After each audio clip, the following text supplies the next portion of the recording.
At the beginning of the story, we see two girls, Amy and Lacey, on a road trip. They're driving, having fun, and joking around. On the way, they spot a boy asking for a lift. Lacey wants to stop, but Amy refuses, saying, "Don't you know this road is known for serial killers? We can't give anyone a lift." Lacey agrees, but then Amy laughs, saying, "I was just joking." Lacey takes a drink and calls her boyfriend, but the signal suddenly cuts off. She wanted to attend a party at his house.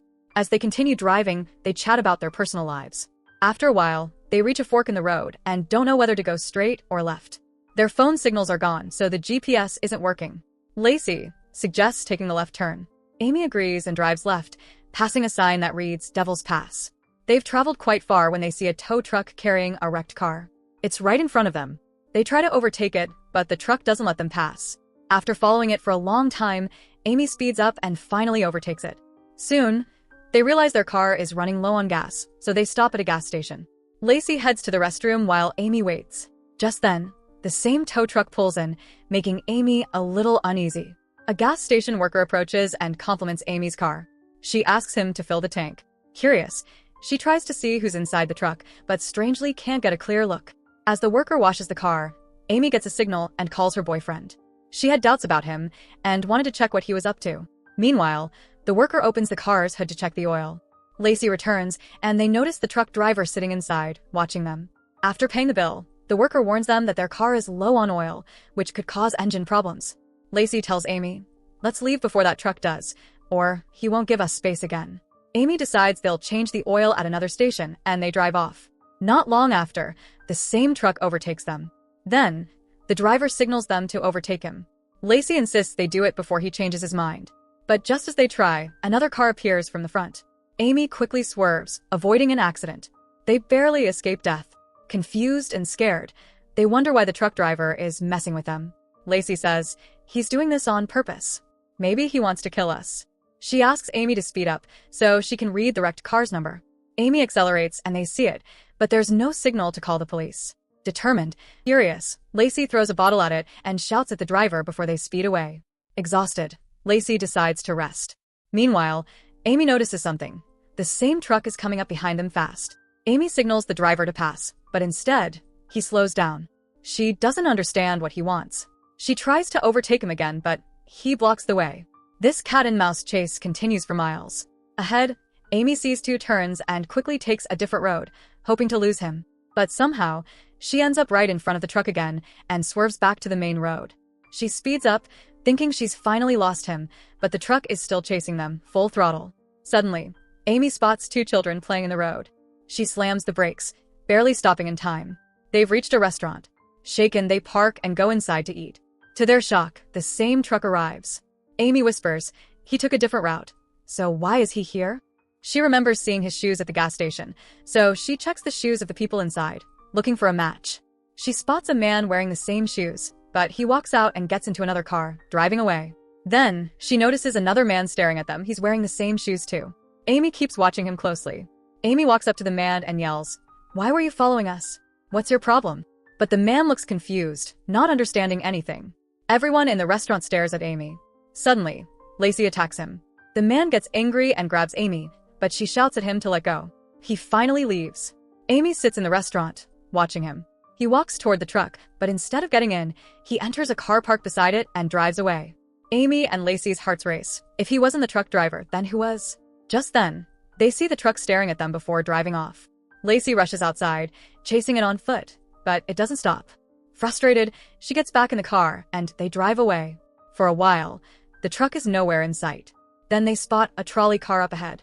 The driver signals them to overtake, and Lacey laughs, saying that truck driver should learn from him. But to their shock, the driver is the same man who fought with Amy earlier. Lacey thanks him as they pass. A little further ahead, they see a car parked on a bridge. It's the same wrecked car the truck was towing. Amy and Lacey step out. Amy mutters, "Maybe that truck driver is a psycho." Just then, they see the same man Amy fought with earlier. She asks him for help. He looks surprised to see the car in the middle of the bridge. He tells Amy to sit inside while he pushes it. Suddenly, the tow truck appears and rams into their car. Amy panics and jumps out.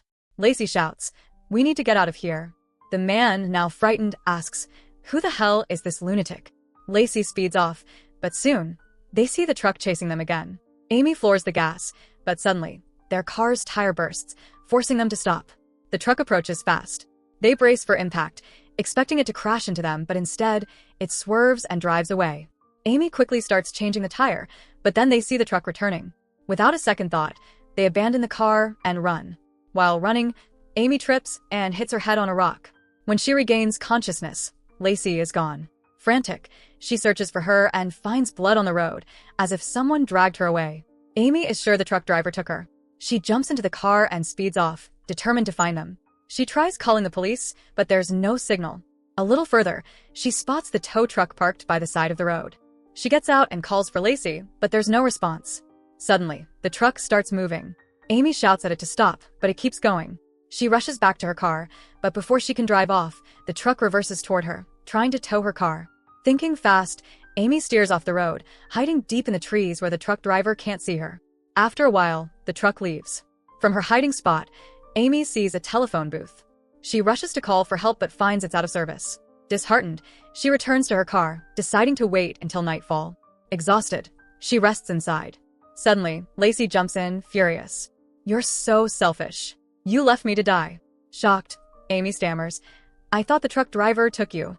She apologizes, but before Lesley can respond, they hear the sound of the truck approaching. Amy looks back and sees it heading straight for them. Then, she jolts awake. It was just a nightmare. It's night now. She starts her car and drives back to the main road. As she speeds down the highway, flashing lights appear behind her. It's a police car. Amy is overwhelmed with relief and immediately pulls over. She jumps out, rushing to the officer. "Please help me. A truck is chasing me. He wants to kill me." The officer calmly asks for her license. As Amy reaches for it, the truck suddenly appears and runs over the officer, crushing him instantly before speeding away. Terrified, Amy scrambles into the police car and grabs the radio. "Officer down. Someone just ran him over. He's after me too." She spots the truck returning. Panicked, she grabs the officer's gun. The truck rams into the police car and pushes it away. Amy, frozen with fear, grips the gun tightly. Realizing she has no choice, she rushes back to her car and speeds off into the night. Amy suddenly realizes her car is about to run out of fuel.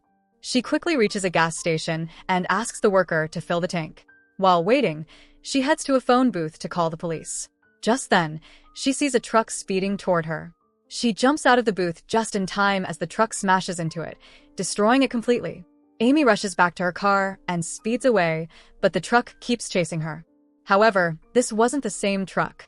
Suddenly, a tow truck appears and starts ramming Amy's car from behind. Now, she's trapped between both trucks. Desperate, she pushes the gas pedal to the floor, managing to surge ahead. The other truck, unable to stop in time, crashes into a tree, blocking the road. The tow truck is forced to stop as well, and Amy escapes. Morning arrives, and Amy notices something alarming on her dashboard. Her engine oil is running low. But before she can do anything, the truck appears behind her again. Determined to end this, Amy slams the brakes and parks her car in front of the truck, waiting for it to come closer. The truck barrels toward her at full speed. At the last second, Amy swerves to the side, making the truck lose control and plunge into a deep ditch. Amy immediately gets out and starts searching for Lesley. Suddenly, she hears a phone ringing. The sound is coming from the trunk of her own car. Confused and terrified, she slowly opens it. Inside lies Lesley's lifeless body.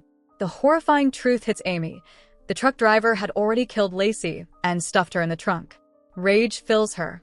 Without hesitation, she jumps into her car, starts the engine, and slams it into the wrecked truck at full speed. The impact sends the truck crashing further into the ditch. Breathing heavily, Amy sits in her car, regains her composure, and drives away.